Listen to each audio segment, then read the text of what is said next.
Jadi Tamim Ad-Dari ini dia berlayar daripada Yambuk pergi ke laut lepas. Ke arah timur tu maknanya belah-belah kita. India ke kita ke wallahu alam. Sesat 30 hari. Ulama sebut kalau 30 hari zaman dulu punya pelayaran sama ada belah-belah laut India atau belah-belah kita.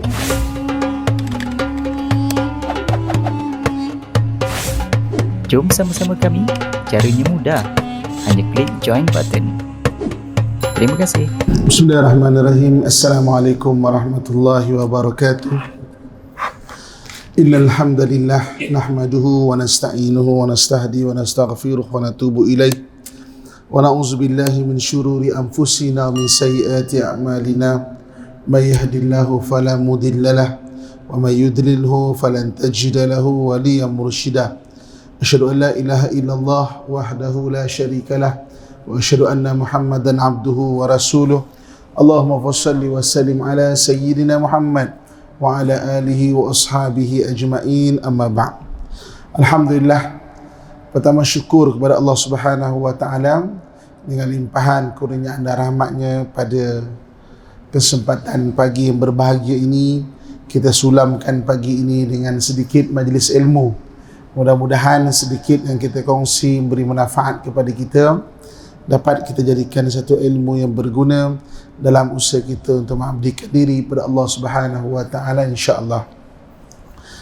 Tuan-tuan muslimin dan muslimat yang dirahmati Allah sekalian, tajuk kuliah kita pada pagi ini kita nak cerita mengenai masjid. Kita cerita mengenai masjid ataupun rumah ibadah. Jadi kita berkenalan dengan masjid, kelebihan-kelebihan asal, supaya mudah-mudahan kita faham kenapa perlunya sebuah masjid di satu tempat itu dan apakah sejarah-sejarah dia.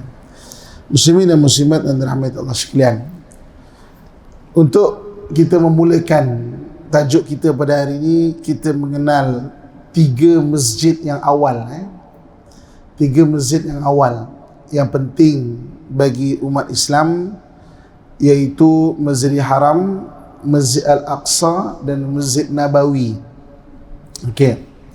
Kita mula kepada Masjid Al-Haram dulu. Saya yakin semua kita telah sampai ke Masjid Al-Haram, Masjidil Haram yang berada di Makkah sana tu.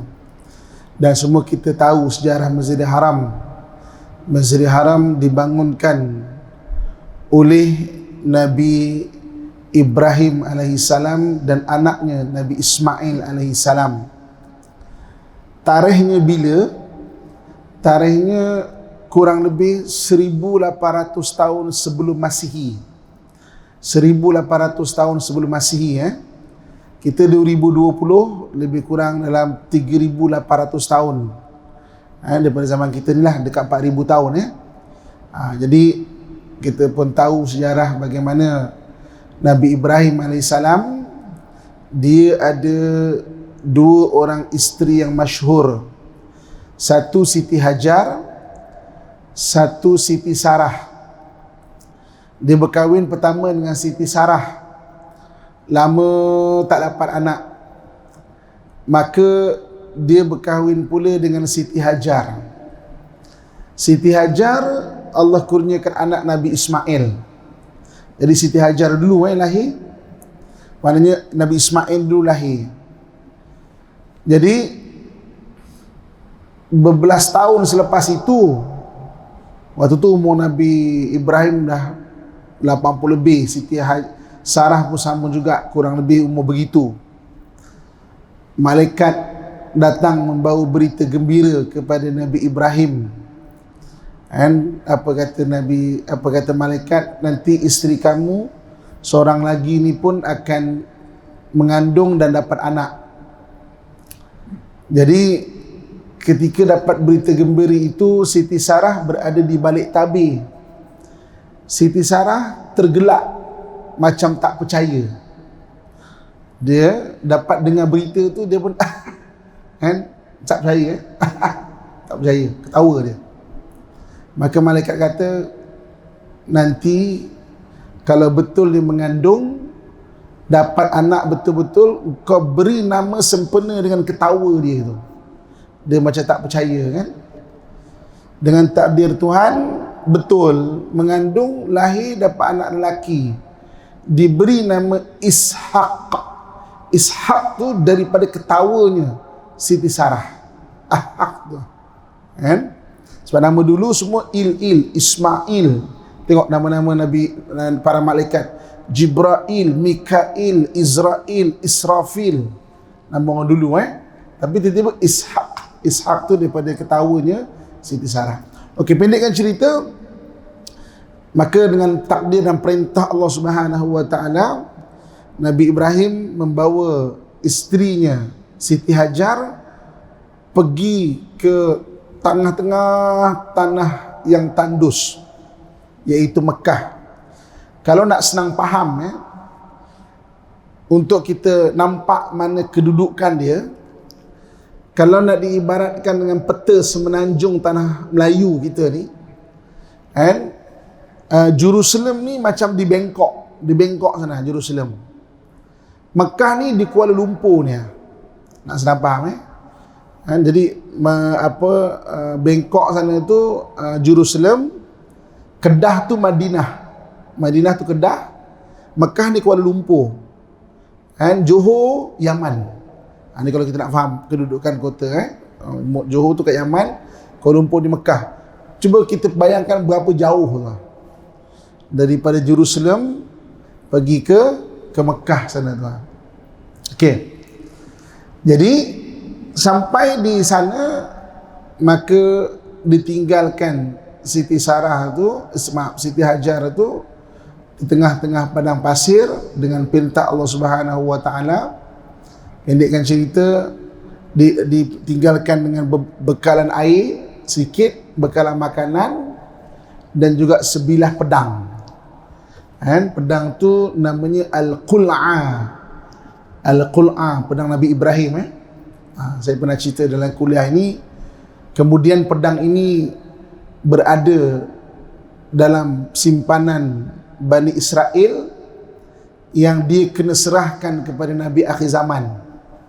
Itu yang ketika berada di Madinah, Bani Israel daripada Bani Qainuqa jumpa Nabi, ini pedang daripada Nabi Ibrahim AS, kami ini diamanahkan untuk serahkan kepada Nabi akhir zaman. Itu panjanglah cerita dia kan, maknanya kisah pedang yang diserahkan kepada Nabi SAW. Okey. Jadi setelah Nabi Ismail besar, Nabi Ibrahim datang membina Masjidil Haram. Dibina Masjidil Haram, dibina Kaabah, dan itu adalah masjid yang pertama bagi seluruh orang yang beriman kepada Allah Subhanahu wa taala.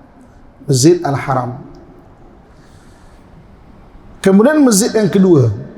Masjid yang kedua yang dibina adalah Masjid Al-Aqsa. Siapa yang bina? Nabi Sulaiman AS. Tarikhnya bila? 950 tahun sebelum Masihi. Nabi Ibrahim 1800 tahun sebelum Masihi. Nabi Sulaiman 950 tahun sebelum Masihi. Jadi Nabi Sulaiman AS membina Masjid Al-Aqsa. Yang menariknya tuan-tuan sekalian, Masjid Al-Aqsa ni dia punya besar tu sebiji macam Kaabah. Sebiji macam Kaabah. Kaabah tu dibesarkan skalanya sebanyak 40 kali, itu Masjid Al-Aqsa. Masjid Al-Aqsa ni luas, besar. Kaabah tu kecil je. Skala tu dibesarkan sama, ukuran tu lebih kurang sama. Sebab itu para ulama membahaskan bahawa orang yang meletakkan batu asas tu adalah orang yang sama. Siapa dia? Ada pendapat Nabi Ibrahim sendiri, ada pendapat Nabi Adam sebenarnya lagi. Memang sama. Jadi Masjid Aqsa ni dia besar. 36 ekar kurang lebih besar. Itu semua tu adalah kawasan masjid. Dalam Masjid Aqsa ada 5 buah masjid. 2 atas tanah, 3 bawah tanah. 2 atas tanah ni Masjid Qibli. Masjid Qibli itu masjid yang depan sekali, kubah warna kelabu. Yang keduanya Masjid Kubah Emas. Kan? Ada orang cakap, kubah emas tu bukan Masjid Aqsa. Tak, itu semua Masjid Aqsa. Ada 3 ponek, semua tu Masjid Aqsa. Ada 2 masjid atas tanah, 3 bawah tanah. Kan? 3 bawah tanah ni, yang pertamanya Masjid Marwani. Masjid Marwani ni terdapat biliknya Siti Maryam. Kita ingat tak sejarah Siti Maryam? Siti Maryam tu 1 Masihi ya, kurang lebih 1 Masihi, maknanya 900 tahun lepas itu dijaga oleh Nabi Zakaria. Jadi Nabi Zakaria beri 1 bilik di hujung sekali. Itu dekat Masjid Marwani bawah tanah. Kan setiap kali Nabi Zakaria bawa makanan, wajada indaha rizqa, dah ada makanan. Kan? Bilik tu sampai pada Masjid Aqsa hujung sekali, memang ada tingkap, memang bukit tepi itu. Kita boleh bayangkan macam mana malaikat bawa makanan kepada Siti Maryam. Kan? Kemudian masjid bawah tanah yang kedua dipanggil Masjid Qadim. Masjid Qadim ni terdapat tiang besar, besar-besar kita punya tiang ni. Besar-besar ni. Sebagai ulama sirah menyatakan bahawa dibantu oleh jin pada zaman Nabi Sulaiman. Kelebihan Nabi Sulaiman ni, dia boleh memerintah jin sebab dia punya tiang tu memang pelik sikit. Di zaman itu orang boleh bangunkan tiang yang besar macam gini ni, pelik untuk manusia tu, pelik lah. Zaman ni kita cerita bukan zaman sekarang, ini kita cerita 950 tahun sebelum Masih, maknanya dekat 3000 tahun. Lebih kurang 3000 tahun daripada kita ni. Ulama sirah kata dibangunkan oleh jin. Sebab tu dah dipanggil tiang jin dekat Masjid Qibli situ. Dan masjid bawah tanah yang ketiga dipanggil Masjid Buraq. Masjid Buraq ni adalah masjid tempat Nabi tambat Buraq ketika peristiwa Isra' dan Mi'raj. Jadi Nabi SAW Isra' Mi'raj, peristiwa Isra' Mi'raj, tarikhnya bila? 621 Masihi. 621 Masihi tarikh dia lebih kurang dalam 2 tahun sebelum hijrah. Nabi SAW daripada Mekah, Allah Subhanahu Wa Taala bawa pergi ke Masjid Aqsa, naik ke langit, ke Sidratul Muntaha. Bayangkan daripada Kuala Lumpur pergi ke Bangkok, jauhnya tu kan, dalam beberapa ketika saja, maknanya dengan begitu cepat. Di mana Masjid Buraq. Jadi masjid Nabi SAW daripada Masjidil Haram pergi ke Masjid Al-Aqsa dengan menunggangi satu binatang bernama Buraq, dan Nabi tambat di situ. Kemudian Nabi masuk ke dalam Masjid Aqsa. Nabi SAW bersembahyang dengan seluruh roh para Nabi. Bilangan para Nabi dan Rasul ni 124,000 orang. 124,000 orang. Kalau dekat Masjid Aqsa sekarang ada satu kubah, dipanggil Kubah Anbiya. Jadi ulama sirah kata di situ Nabi pimpin, kan? Nabi pimpin mana sembahyang dengan bersama para Nabi.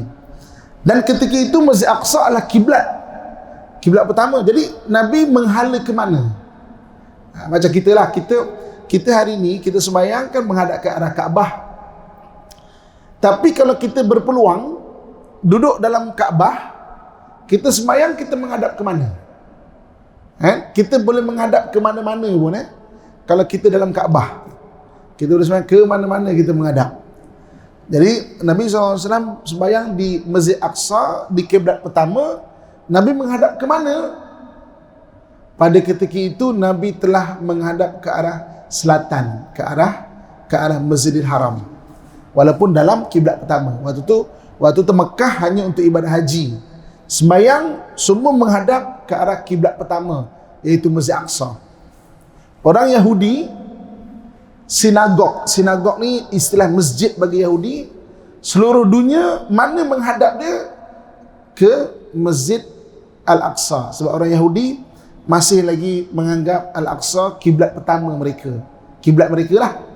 Orang Yahudi seluruh dunia menghadapnya adalah ke Masjid Aqsa. Tuan-tuan muslim-muslimat sekalian, jadi Nabi sembahyang di situ dan diangkat mana ke Sidratul Muntaha. Jadi maknanya Masjid Aqsa tu dia ada 5 buah masjid, 2 atas tanah, 3 bawah tanah. Itu semua adalah kawasan Masjid Al-Aqsa. Okey. Kemudian masjid yang ketiga yang penting untuk kita tahu adalah Masjid An-Nabawi.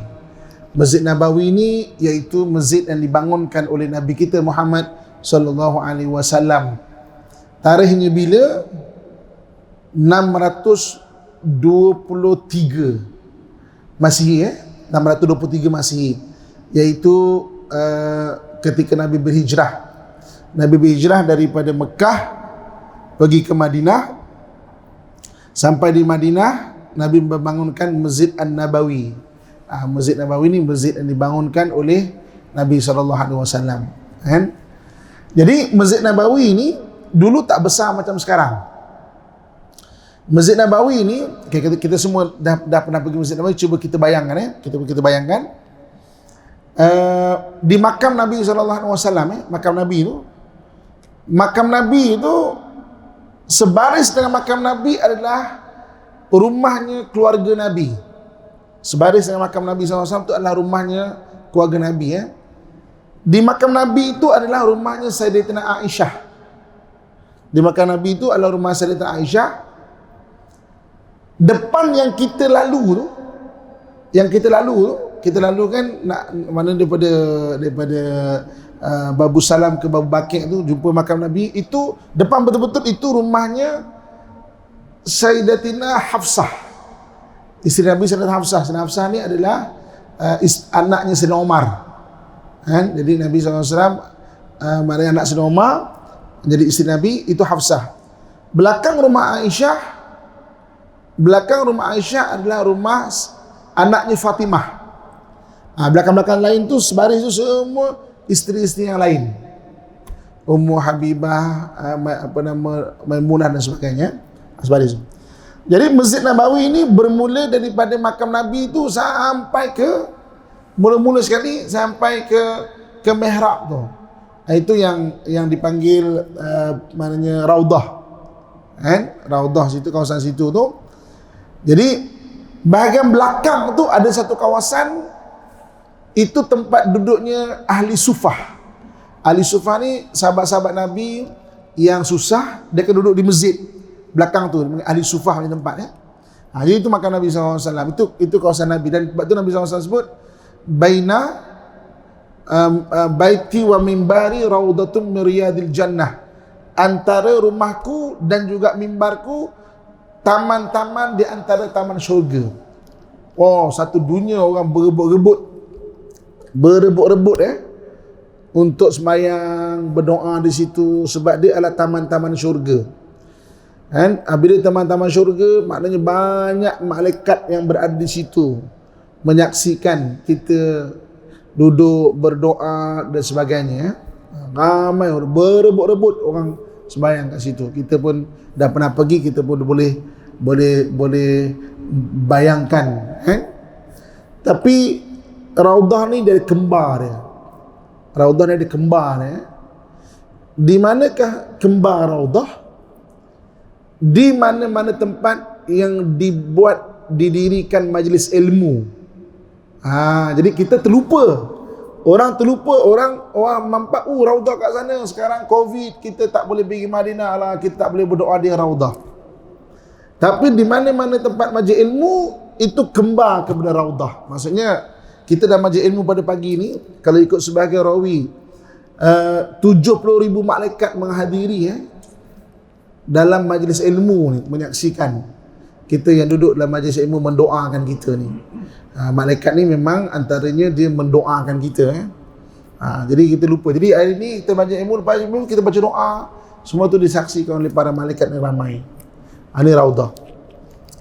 Jadi dekat Raudah ni, maknanya di situ Raudatun min riyadil jannah, taman-taman di antara taman-taman syurga. Ramai orang duduk untuk sembahyang, berdoa dan sebagainya.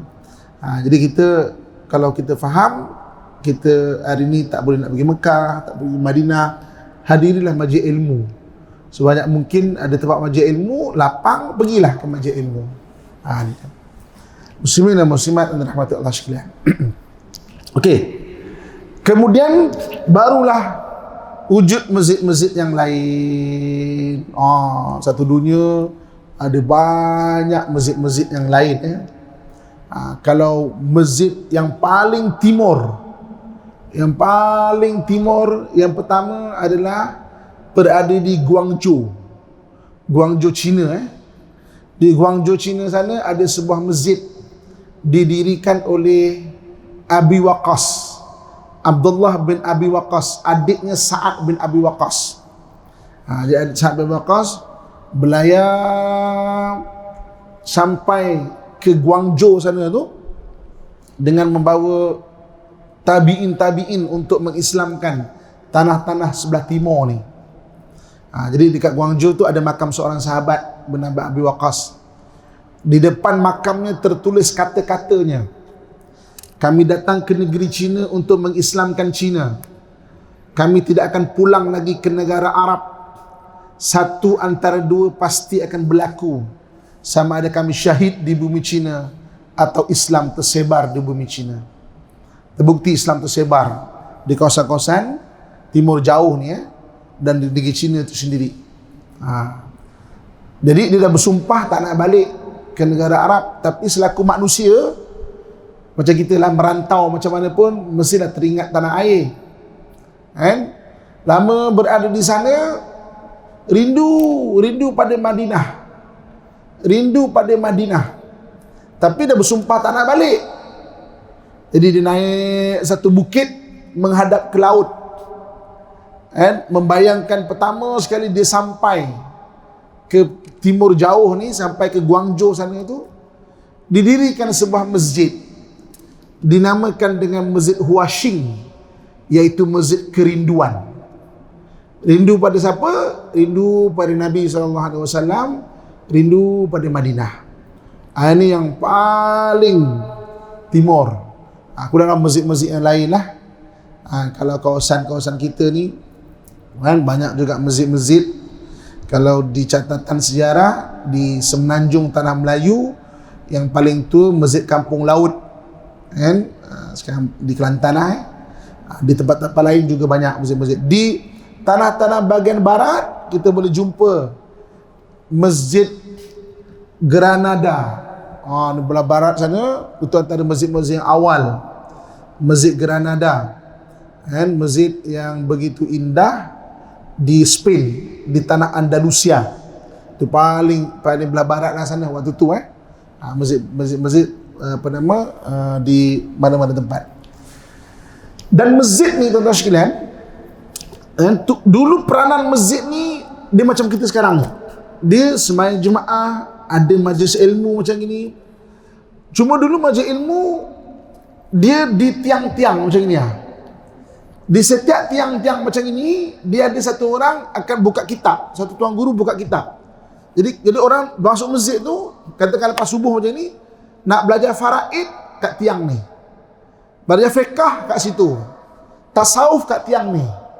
Mana tiang-tiang ni, setiap tiang ni dia ada tok guru, dia ada halaqah-halaqah ilmu dia. Dan sebab dulu kekangan macam kalau satu kitab nak satu masjid macam ni nak dengar macam mana kan?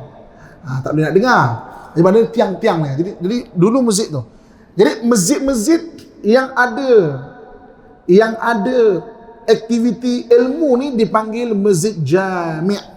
Istilah masjid jami' ni dulu adalah masjid yang ada majlis-majlis ilmu yang macam tersusun macam tu. Masjid jami'. Dan apabila sebut ilmu tuan-tuan sekalian, dia bukan ilmu macam kita semata-mata fiqh apa semua. Hatta dulu ilmu sains diajar di tiang-tiang masjid ni. Ilmu astronomi, ilmu matematik, ilmu mana diajar di dalam masjid ni. Dan daripada ada banyak di antara masjid kemudian menjadi pusat pendidikan. Sebab tu dalam bahasa Arab, universiti dipanggil jami'ah. Jami'ah tu daripada masjid jami'. Jami'ah Al-Azhar, Masjid Al-Azhar. Universiti Al-Azhar daripada Jami' Al-Azhar. Jami'ah Qarawiyyin, Universiti Qarawiyyin itu belah-belah Tunisia di Afrika Utara sana, berasal daripada Masjid Jami' Qarawiyyin. Dia bermasjid Jami' ni lahirlah dipanggil, kalau istilah bahasa Arab, universiti ni Jami'ah. Jami'ah tu daripada jami', masjid jami' macam ni. Ini aktiviti-aktiviti masjid. Dia bukan saja sembahyang, tapi dia banyak aktiviti-aktiviti dia. Hatta dulu orang merancang peperangan untuk mendapat keberkatan, dia akan bincang mesyuarat tu di masjid. Nabi SAW ketika merancang macam mana mempertahankan Madinah dalam peperangan Khandaq, bincang tu di masjid. Jadi masjid ni adalah kawasan, adalah satu tempat barakah, banyak maknanya perkara-perkara dibuat di masjid. Sebab masjid ni dia maknanya dia penuh dengan mana keberkatan-keberkatan ya. Ini. Muslimin dan muslimat rahmatullah sekalian. Jadi dan masjid ni tuan-tuan sekalian ya, apabila kita sebut masjid, dia adalah tanah wakaf. Wakaf mana masjid adalah tanah wakaf. Dan apabila kita sebut dia tanah wakaf, siapa penjaga dia? Penjaga dia adalah seluruh umat Islam.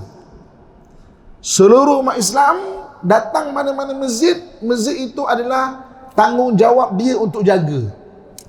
Sebab tu hari ini kita bicara mengenai Masjid Al-Haram, Masjid Nabawi, Masjid Al-Aqsa, terutama Masjid Al-Aqsa kan, dia bukan milik orang Arab. Dia adalah wakaf. Kalau satu hari nanti orang Arab tak mampu nak jaga, kita orang Melayu, orang Islam kena pergi jaga sana. Sebab dia wakaf. Dia bukan milik orang Arab dia adalah wakaf. Kan? Dia adalah milik seluruh orang yang hatinya ada keimanan kepada Allah dan juga Rasul. Masjid Mekah Nabawi sama juga. Dia bukan orang Arab yang jaga, dia milik orang Islam. Sebab tu orang Turki pernah jaga dulu. Sebab dia adalah milik orang Islam, wakaf tanah orang Islam. Sebab tu kalau Masjid Aqsa, ada kita sebut Masjid Aqsa di bawah Israel dan sebagainya, tanggungjawab kita. Dia bukan sana orang sana nak nasib dia lah. Tak, itu tanggungjawab kita umat Islam. Paling kurang doakan. Itu Nabi sebut pasal Masjid Aqsa. Kalau mampu pergi. Tak mampu kirimkan minyak. Minyak ni dulu adalah untuk menyalakan lampu ni. Maksudnya mampu pergi. Tak mampu kirimkan bantuan. Itu maksudnya sebab dia adalah milik kita umat Islam. Okey. Besok di akhir zaman, kita cerita akhir zaman Di akhir zaman di antara tanda-tanda besar hari kiamat akan keluar satu makhluk aneh.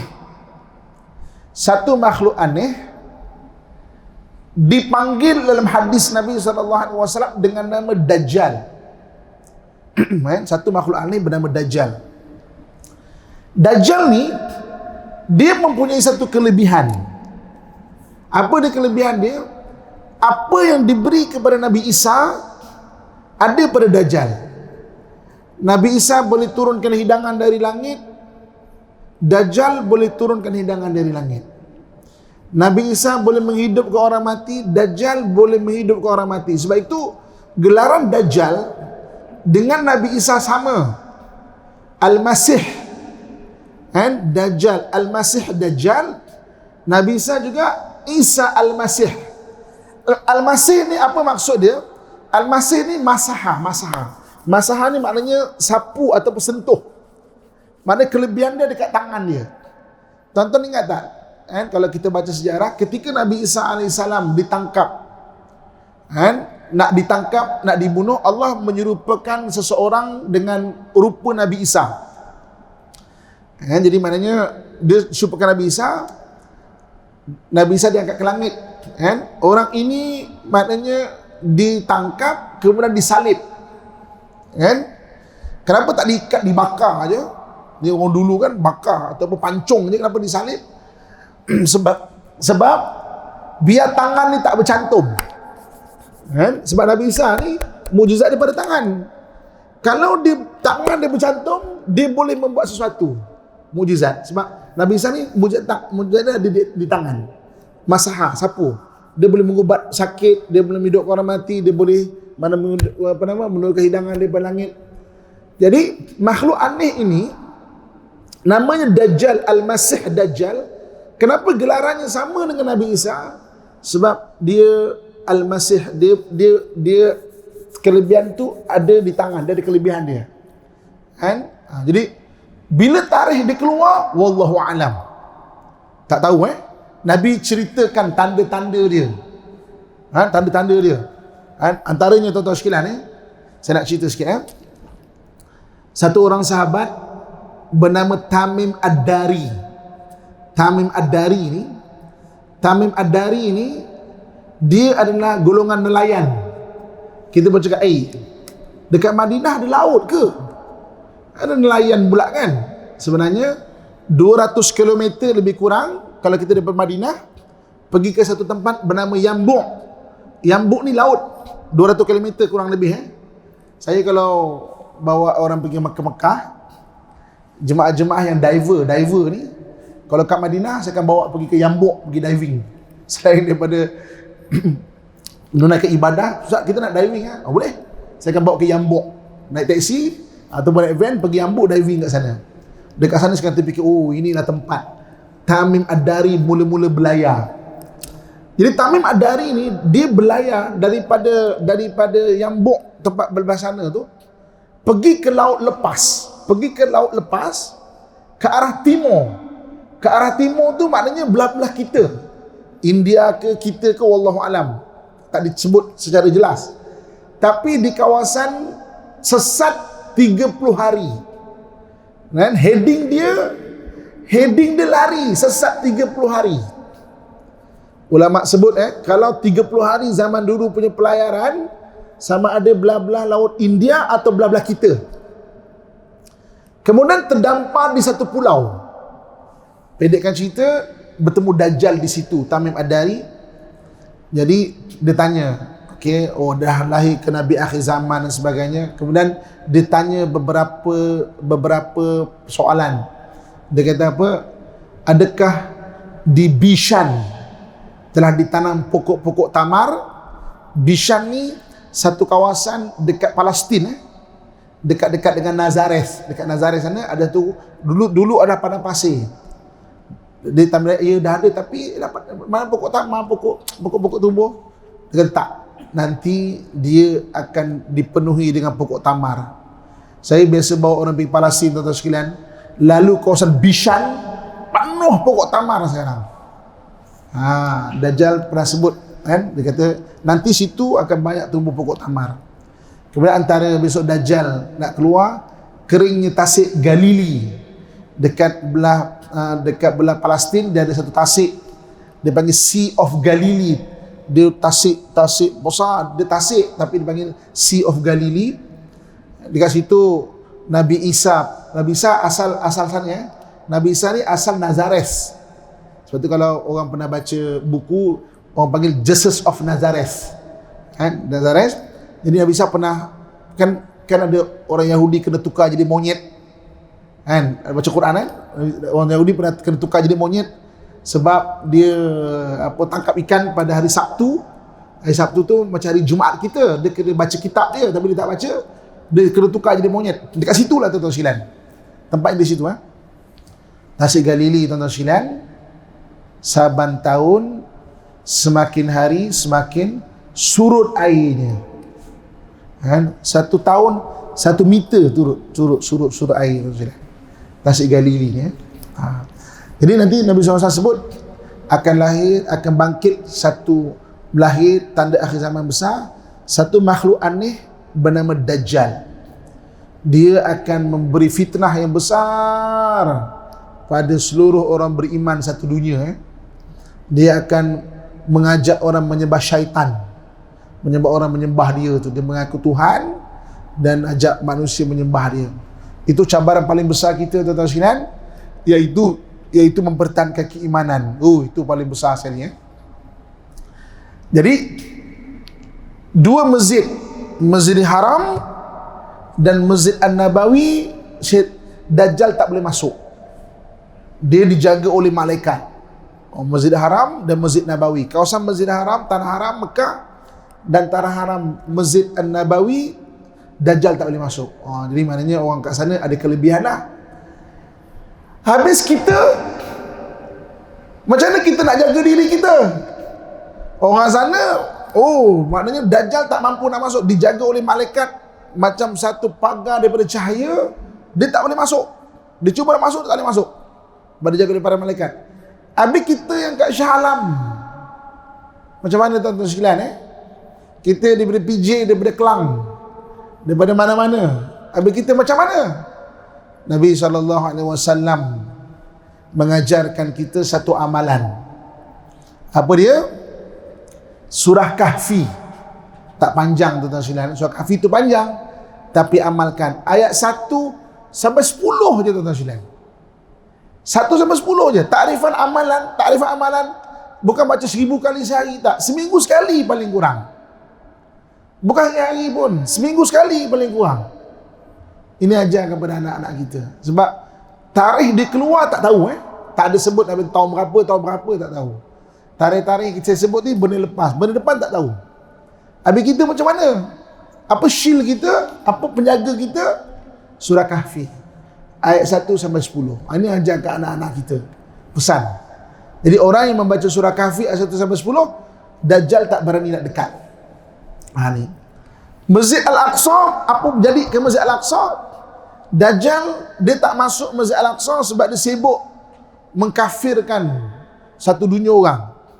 Jadi pada ketika dia ghairah begitu, Allah Subhanahu wa taala menurunkan Nabi Isa alaihissalam daripada langit. Kan Nabi Isa tadi diangkat ke langit kan? Jadi diturunkan Nabi Isa alaihissalam dalam hadis Nabi sallallahu alaihi wasallam di Manaratul Baida, di menara putih. Para ulama berpendapat menara putih di Syam, di Syria, di mana para ulama berijtihad di Masjid Umawi dekat Damsyik ada satu masjid dipanggil Masjid Umawi. Masjid tu sebenarnya masjid lama dia bukan zaman kita je. Masjid tu dibangun oleh orang-orang beriman daripada zaman Nabi Isa lagi. Dekat Masjid Umawi tu ada kepalanya Nabi Yahya. Nabi Yahya ni kan disembelih dan dicincang badannya, kepalanya ada di Masjid Umawi tu. Dekat situ ada menara putih tinggi, Manaratul Baida. Ulama kata di situ dia diturunkan. Kemudian Nabi Isa AS akan pergi ke Baitul Maqdis.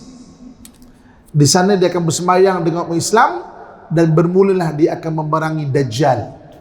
Dan di manakah Dajjal nak dibunuh? Mengikut hadis Nabi SAW, Dajjal akan dibunuh di satu tempat bernama Babun Lud, di pintu kota Lud. Kota Lud ni di mana? Kota Lud ni di Palestin 15 km daripada Tal Abib. 15 km daripada Tal Abib. Tal Abib ibu kota dia. Jadi 15 km tak jauh macam sini mana sini Kelang kan. Ada satu kota lama, di situ ada kota Lud. Orang Yahudi tuan-tuan sekalian bina pengkalan tentera kat situ.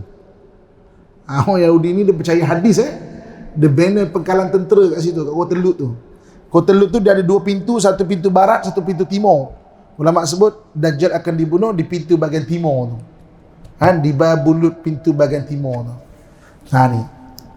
Jadi tuan-tuan muslim-muslimat rahmatullah sekalian itu masjid dan kelebihan masjid ni macam kita sebutlah mana ada majlis ilmu, paling kurang pada hari ni kita dapat satu amalan, iaitu surah Kahfi ayat 1 sampai 10. Amalkan tuan-tuan sekalian Dia bukan saja Dajjal tu, siapa-siapa yang mengamalkannya insya-Allah terhindar daripada sihir.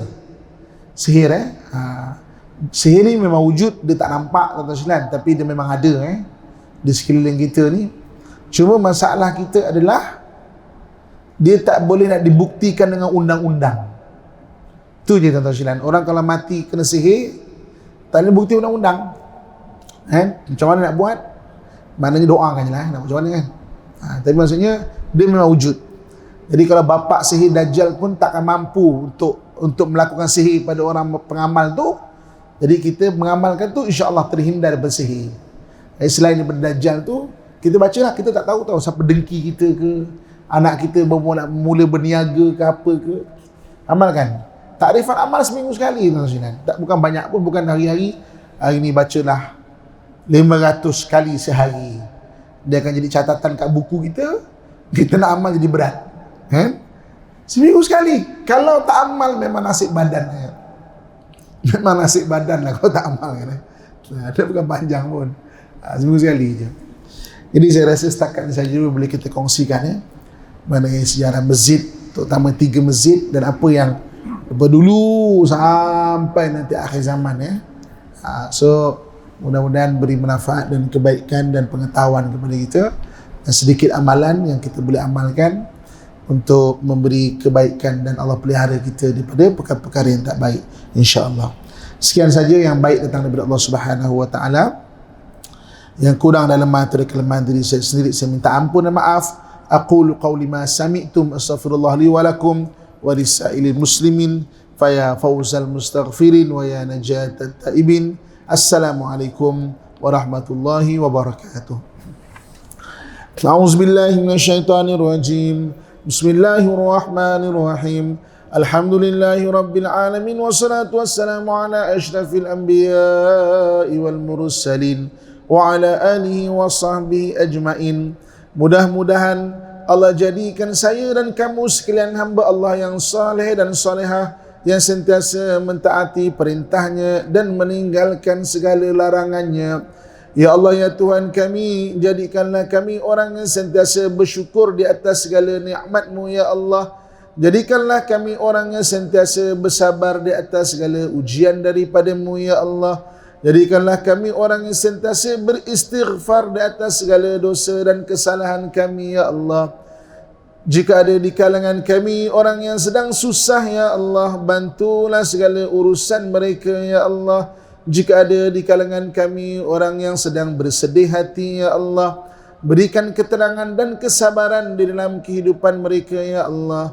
Jika ada di kalangan kami orang yang sangat berhajat dengan keperluannya ya Allah, tunaikanlah segala hajat dan cukupkanlah keperluannya ya Allah. Ya Allah, ya Tuhan kami, kurniakan kepada kami, ahli keluarga kami dan yang hadir pada hari ini dengan keselamatan-Mu ya Allah. Hindarkan kami dari segala mara bahaya ya Allah, dari hasad dengki manusia yang menghasad ya Allah, dari kezaliman manusia yang jahat ya Allah, daripada gangguan jin dan syaitan ya Allah, daripada penyakit yang berjangkit ya Allah, daripada penyakit yang berjangkit ya Allah, daripada penyakit yang berjangkit ya Allah, daripada perkara yang tidak mampu kami tanggung ya Allah. Allahumma rabbana atina fid dunya hasanah wa fil akhirati hasanatan wa qina adzabannar wa adkhilnal jannata ma'al abrar ya aziz ya ghaffar ya rabbal alamin. Wa sallallahu ala sayyidina wa maulana Muhammad wa ala alihi wa sahbihi ajma'in. Subhana rabbika rabbil izzati amma yasifun, wassalamun alal mursalin, walhamdulillahi rabbil alamin. Taqabbalallahu minkum minna wa minkum taqabbal ya karim. Alhamdulillah. Apa yang lebih teruk daripada itu, wahai Rasulullah? Bagaimana kamu hidup di satu zaman kamu cegah orang berbuat ma'ruf dan kamu perintah orang berbuat mungkar? Sudah 180 derajat berbeza. Bagaimana kalau kamu hidup di satu zaman yang ma'ruf dilihat mungkar, yang mungkar dilihat ma'ruf?